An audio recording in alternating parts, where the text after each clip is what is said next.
darah diambil melalui mesin tersebut, diproses selama 2 jam, pendonornya tetap di situ, diambil salah satu komponen. Mau ambil trombosiknya bisa, ambil PRC-nya bisa, misah sendiri itu ya, plasmanya bisa, sisanya kembali ke tubuh.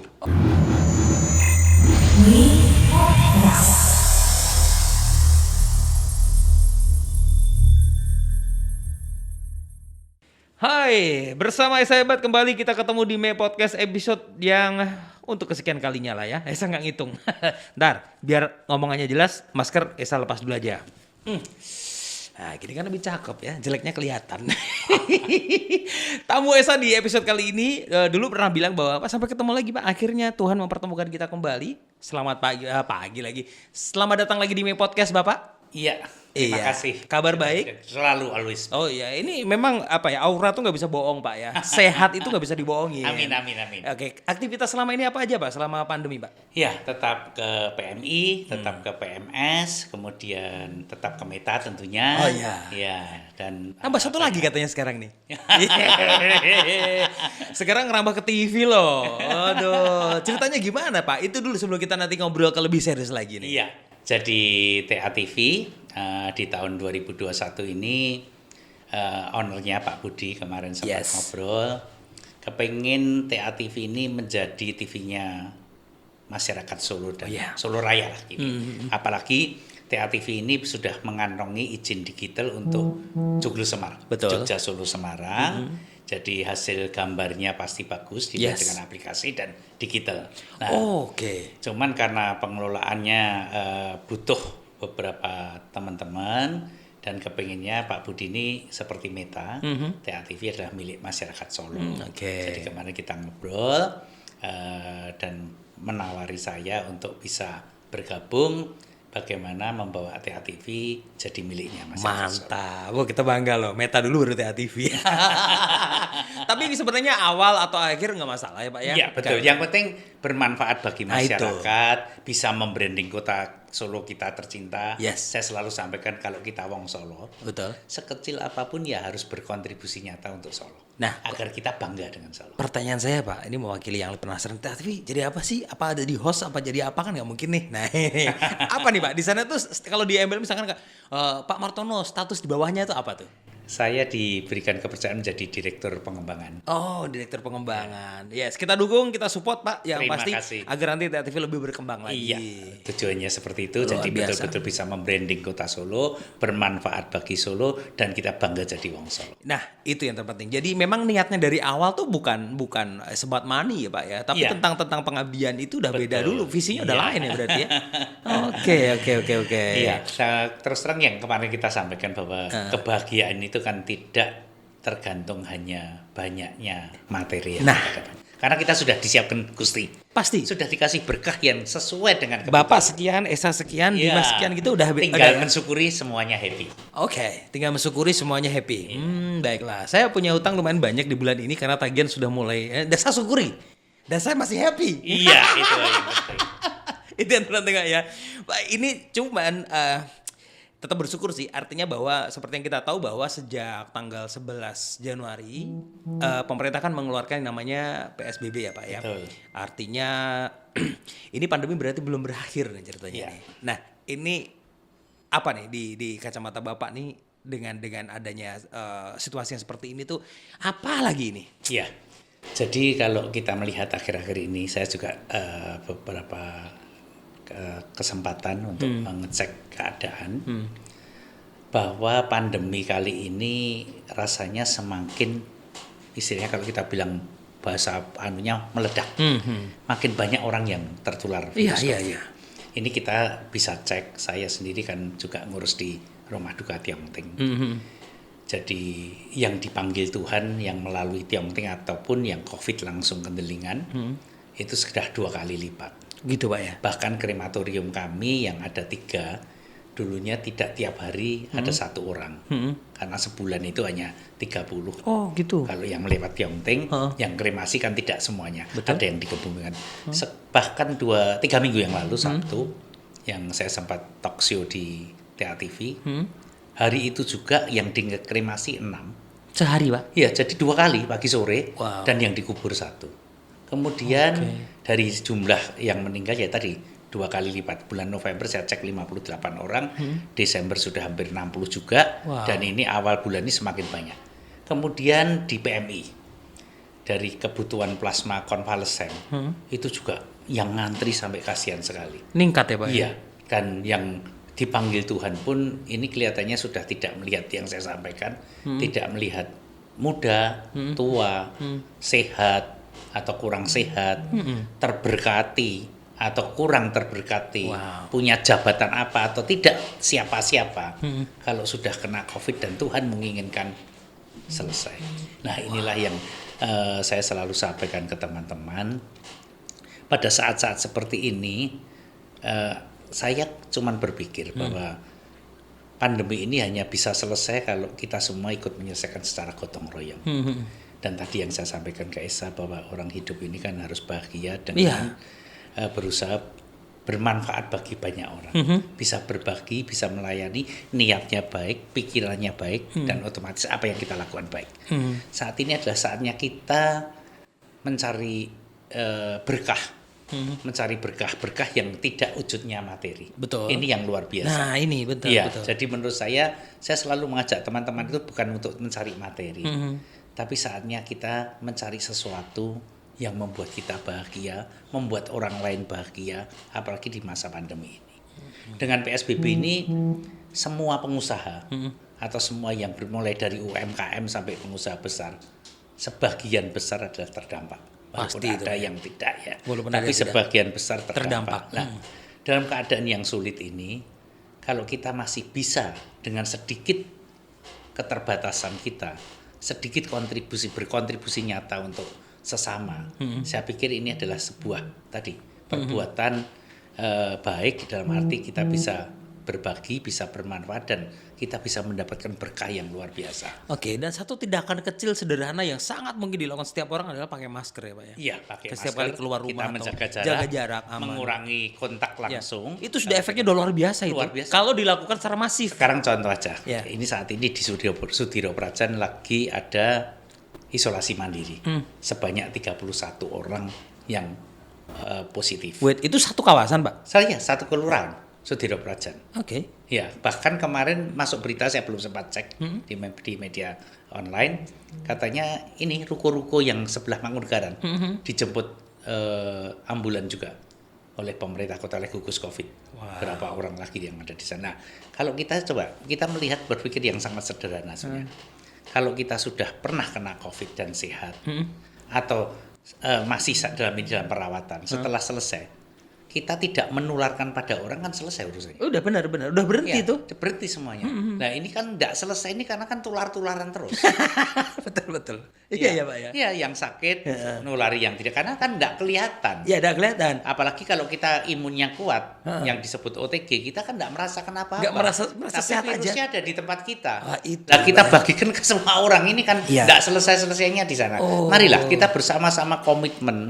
Saya pikir kalau kita sama-sama komitmen, sama-sama sadar bagaimana korban ini sudah cukup banyak, dan kita sudah rasanya kan sudah jenuh. Benar. Sejak Capek Pak. iya capek, kita Udah. di rumah saja capek. Berarti udah hampir setahun loh ini Pak. Hampir setahun, Maret ke Maret betul. lagi loh Pak. Ya, saatnya kita kan sudah banyak belajar tuh. Iya. Sudah setahun, mosok nggak banyak belajar. Jadi mari kita kalau ketemu orang yang masih dalam tanda petik atau bahasa Inggrisnya ngeyel. Iya. Oh, atau itu bahasa Inggris tuh, Pak. Iya, atau ndablek itu ya. Mari kita tetap berusaha dengan lemah lembut atau dengan bagaimana menyadarkan mereka. Memang menyadarkan orang yang ngeyel tidak Wah gampang. iya, malah balik dia yang marah Pak. Ya, tapi mudah-mudahan dengan mereka sadar akan bisa menyadarkan lebih banyak orang-orang yang lain. Itu harapannya. Selalu berpikir positif ini loh Iya. istimewanya beliau tuh ini ya. Oke, tapi menurut Bapak nih yang Bapak tahu aja, rumah sakit di Solo memang udah mulai penuh ya Pak ya? Kalau saya sendiri merasakan, bahkan hampir tiap hari saya dimintain tolong orang bagaimana bisa masuk rumah sakit, karena kebetulan saya di PMI banyak komunikasi dengan pihak rumah sakit. Akhirnya kemarin pun dari Semarang aja kepengen masuk di Solo juga penuh. Dari luar kota berarti Iya. itu ya?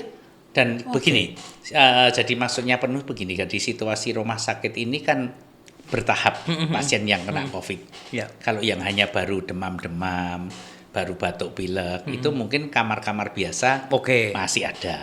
Tapi pada saat mereka sudah sangat-sangat perlu didapat insentif.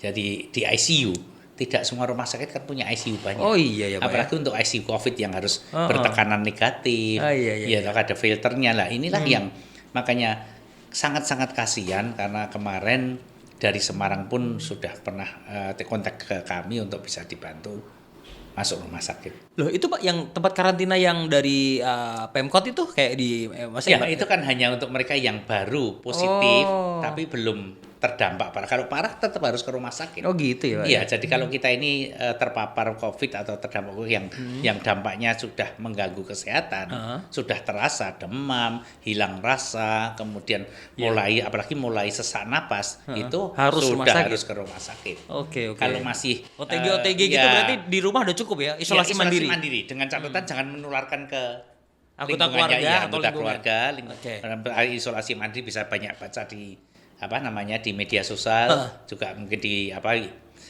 Instagramnya Meta dan juga YouTube-nya. Jadi marilah kita sama-sama terus berusaha menyadarkan sesama kita, maksudnya saudara kita siapapun yang dekat dengan kita, bahwa mari kita bersama putus mata rantai COVID ini. Sekarang pertanyaan saya gini Pak, seandainya seseorang nih sudah terpapar di hari pertama atau tanggal 1 Januari nih, dia terpapar. Apakah seandainya dia langsung dia merasa bahwa semua ciri-ciri yang COVID itu ada di dia, kemudian dia langsung isolasi di rumah, apakah emang 14 hari itu udah cukup buat dia untuk boleh keluar lagi atau butuh tes lagi tuh? Nah, begini susahnya. Jadi antibodi seseorang ini kan tidak sama. Oke. Virusnya yang masuk juga nggak sama jumlahnya. Beda-beda ya Pak. Iya. Nah, inilah Tuhan ini memang maha adil. Ya, jadi kalau semua sama kan susah. Nah, untuk itulah jadi kalau mereka paling aman setelah 2 minggu ya harusnya minimal rapid test. Tetap cek dulu ya Pak? Ya, rapid antibody atau tes antibody. Tes antibody itu kita bisa melihat IgM dan IgG. IgM itu apakah di tubuh kita masih ada virus? Oh ya. Tidak harus COVID. Tidak harus COVID, pokoknya ada virus kedetek dia. Okay. Kemudian IgG itu adalah antibodi kita masih ada enggak? Oke. Jadi kadang-kadang ada virus, antibodi kita sudah lemah. Nah itu biasanya terus terpapar itu. Gara-gara emang antibodinya lemah tuh ya? Kebaliknya kita ada virus tapi antibodi kita sangat kuat. Dan itu di PMI bisa ya Pak yang kemarin ya? Iya bisa. Sampai sekarang masih bisa tes antibodi. Kemudian kalau memang sudah positif, kita mau tahu apakah benar COVID apa tidak. Lagi dengan bergejala seperti itu, kita bisa namanya tes antigen. Tes antigen. Prosedurnya pakai swab. Oke. Swab itu caranya mengambil lendir di dalam. Yang dimasukin itu Pak? Iya, di hidung itu, di swab, kemudian di antigen, dan sekarang juga sudah ada yang rapid. Oke. Ya, walaupun sebenarnya yang paling pas kan ya PCR itu. PCR itu ya paling. Itu lebih akurat lah ya sebenarnya. Ya pastilah dengan alat, dengan lab ya. Terus kemudian setelah itu kalau memang terpapar dan tidak bergejala apapun, sebenarnya masih cukup isolasi mandiri. Cukup lah ya. Karena dia sehat aja sebenarnya. Berarti imunnya udah oke tuh ya. Maksudnya begini, sebenarnya kalau 2 minggu itu kan perhitungan medis kita sudah sembuh. Yoi. Tapi dalam 2 minggu itu kalau kita ketularan lagi kita nggak ngerti. Loh, sebentar Pak. Berarti orang yang pernah kena COVID nih udah sembuh, itu memungkinkan untuk kena lagi ya? Loh, teman saya dokter anestesi kemarin ketemu sudah 6 kali nih. Wow, tapi ini ya, antibodinya cukup kuat. Bagus dan ya. dia banyak dibutuhkan masyarakat. Oke. Jadi tetap sehat. Nah, untuk ini Pak, yang donor plasma nih, berhubungan dengan donor plasma. Seandainya nih ada seseorang yang terkena COVID, dia sembuh kan, udah benar dites sudah oke, udah nggak ada COVID lagi, dia kan donor plasma nih. Iya, betul. Berarti ini orang kemungkinan kena lagi masih bisa ya Pak ya? Oh masih. Dan itu plasmanya yang setelah dia kena yang kedua itu beda sama yang pertama hasilnya? Enggak, begini. Sebelum donor plasma, jadi pertama pendonor plasma itu kalau di PMI namanya pendonor komponen darah. Jadi orang itu kalau donor yang diambil darahnya itu darah lengkap. Betul. Darah yang berbagai komponen. Saya sering memberikan ilustrasi yang paling mudah seperti es buah. Darah itu ada berbagai buah di situ. Kemudian orang butuh darah atau butuh es buah itu kalau darahnya di tubuh keluar atau perdarahan bahasa medisnya itu bisa karena kecelakaan. Iya, betul. Bisa karena bleeding. Bleeding itu pecah di dalam tubuh, pembuluh nadinya. Yang terakhir atau operasi. Walaupun sekarang operasi sudah jarang sekali terjadi perdarahan karena sudah di laser. Betul. Atau bahkan ada yang dengan laparoskopi, hanya lubang kecil. Betul. Itu darah yang dari pendonor setelah diperiksa di PMI sehat dan bersih itu diberikan kepada pasien melalui pengecekan IMLTD, inspeksi menular melalui darah. Karena darah orang yang telah sembuh dari COVID itu dia punya. Nah, ini yang darah biasa dulu tadi. Oh, itu darah biasa dulu. Kemudian pasien yang sakit tapi tidak perdarahan. Sakit tapi tidak perdarahan. Berarti kan butuhnya nggak es buah. Iya benar. Butuhnya kan cuman mungkin nanasnya saja. Atau mungkin buah naganya saja. Iya, lah itu darah itu bisa dipisah-pisah. Oh gitu Pak? Menjadi trombosit, kalau saat ini yang sering dipakai bagi pasien demam berdarah. Dua menjadi packed red cell, sel darah merah, bagi pasien yang HB-nya turun karena sakit tertentu. Dan yang terakhir plasma. Sebentar, Bapak nih dulu sekolah di kedokteran apa gimana? Saya kebetulan lulusan S3. S3 apa? SD, SMP, SMA. Cuman karena ya semua orang kan harus mau belajar hidup, ini harus belajar sampai nanti terakhir. Ini orang denger ya, beliau nyebutin istilah medis, ini dokter nih. Oh serius Bapak? Inilah komitmen. Saya selalu sampaikan ke teman-teman di organisasi mana. Kita harus ikhlas, komitmen, dan niat baik. Lu Bapak bener gak kuliah nih beneran? Bener, saya cuma sampai SMA. Sempat kuliah berapa bulan, terus tutup akademinya. Oke. Ya, jadi saya bilang, kalau kita sudah mau di PMI, atau di PMS, atau dimanapun lah, di situ kita nggak bisa berkontribusi nyata tadi. Ditanya apa-apa nggak ngerti. Stok darah PMI, misalnya PMI berkurang atau tidak cukup.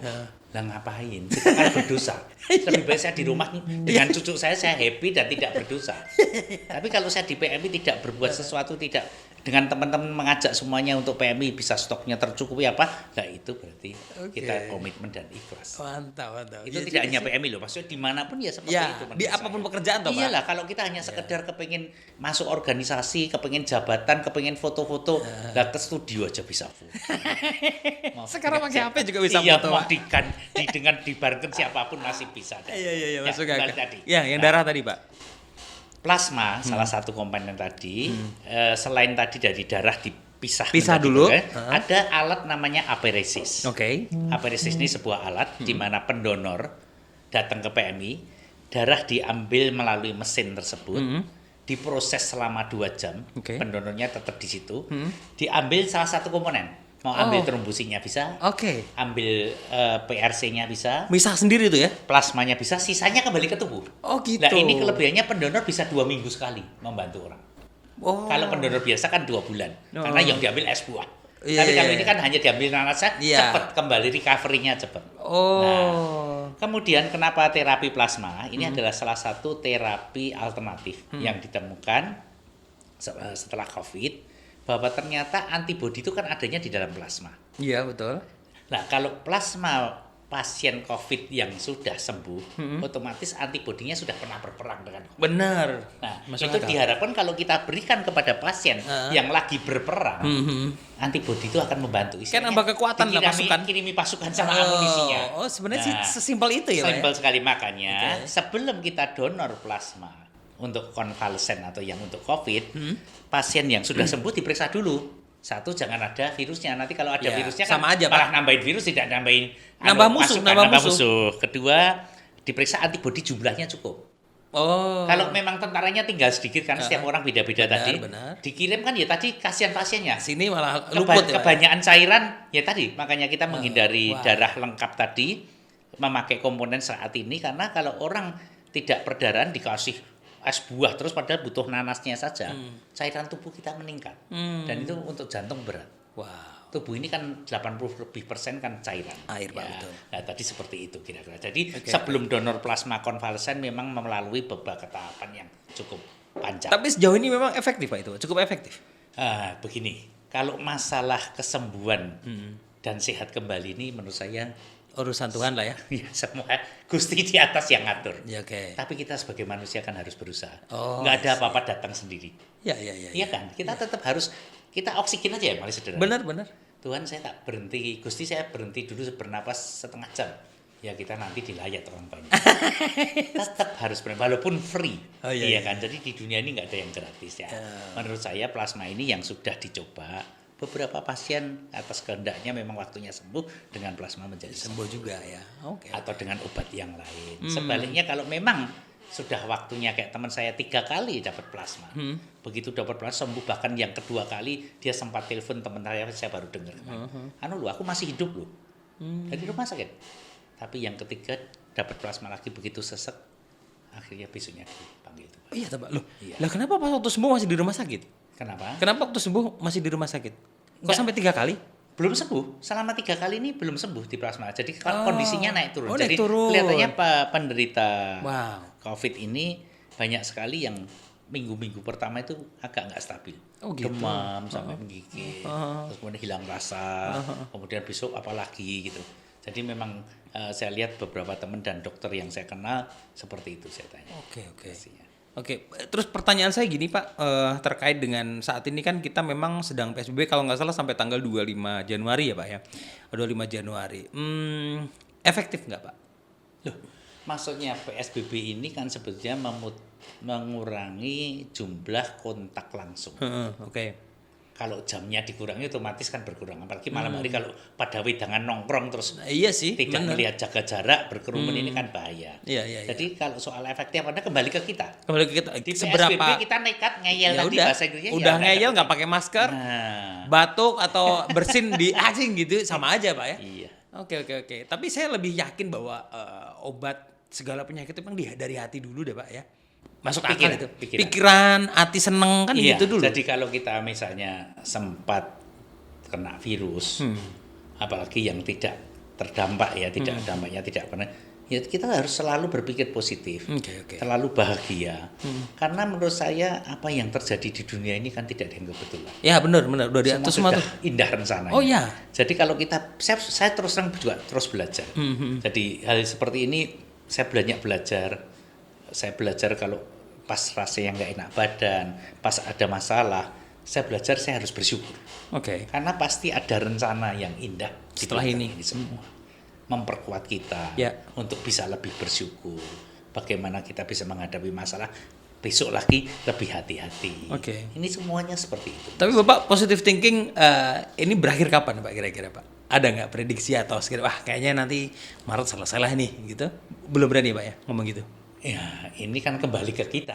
Nanti kalau saya sendiri yang menentukan, kayaknya kepengen masih lama. Pengennya gitu ya? Mudah-mudahan enggak lah. Ya. Bahkan lebih cepat lah. Lebih cepat dari itu Iya, Pak. kita Biar sudah jenuh sekali. jenuh udah capek yang bersetahun Iya, intinya udah betul. bersetahun. Kita ingin kehidupan kembali normal. Ya 2020 tuh kita habiskan untuk COVID loh Pak ya. Iya. Ini udah ganti tahun mudah-mudahan nanti Iya. kita ya apa ya? Saya cuman menghabiskan waktu untuk berpikir COVID, kemudian menghabiskan waktu untuk membantu orang yang kena COVID. Sudah, isinya cuman itu. Ya, tapi yang perlu kita catat bahwa COVID ini juga menciptakan lapangan pekerjaan baru, menciptakan banyak ide-ide kreatif yang baru, bahkan ada beberapa orang yang sukses di masa pandemi. Pasti, Pak. saya akan selalu sampaikan, segala perubahan, Ya, entah karena COVID, perubahan zaman, kemajuan teknologi, selalu ada korban dan Bener. ada kesempatan. iya ya Pak ya. Ada yang kalah, ada yang menang Makanya ya. kita kalau sebagai makhluknya Tuhan ya harus berpikir selalu positif. Ya, Dan jangan hanya duduk-duduk saja. Yes. Harus siap berdiri,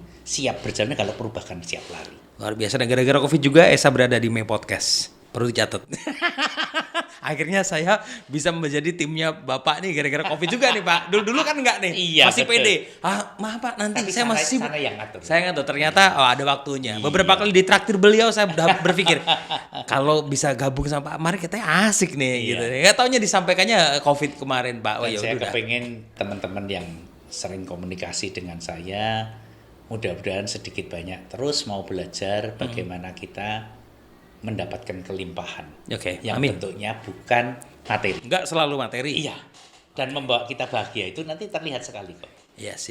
Les Pak. Ini sebelum kita akhiri episode kali ini, apa nih kira-kira pesan untuk warga Solo nih? Ya. Jadi tadi korban sudah cukup banyak. Korban sudah cukup banyak. Dan saat ini terus meningkat. Mari kita sama-sama bergotong royong. Bukan untuk ditakutin ya Pak ya? Enggak, Oke, kita itu. nggak perlu takut. Takut justru bahaya. Oke. Ya, mari kita sama-sama berusaha untuk saling mengingatkan, saling menyadarkan. Kalau kita ketemu orang tidak pakai masker, kalau kita ketemu orang berkerumun, kalau kita melihat hal-hal yang tidak melalui protokol, mengikuti protokol kesehatan, tugas kita bersama. Kita ajak mereka untuk segera merubah kebiasaan semuanya, beradaptasi dan segera COVID ini selesai. Itu harapannya karena kita sudah cukup lelah ya, bahkan sangat lelah dengan COVID yang hampir 1 tahun. Jadi mudah-mudahan apa yang kita obrolin kali ini benar-benar bisa menggugah semangat dan juga kesadaran kita khususnya warga Solo ya Pak ya. Betul. Untuk selalu ya sama-sama komitmen satu suara bahwa ayo kita sama-sama singkirkan ini COVID biar cepat selesai gitu Pak Mar. Bapak terima kasih sudah hadir di podcast lagi. Terima kasih juga. Sehat selalu, jaga kesehatan selalu. Saling mendoakan. Dan tetap lakukan kebaikan betul ya Pak ya. Oke, saya Sahabat pamit dulu sampai jumpa di episode yang akan datang. Salam damai dari Solo.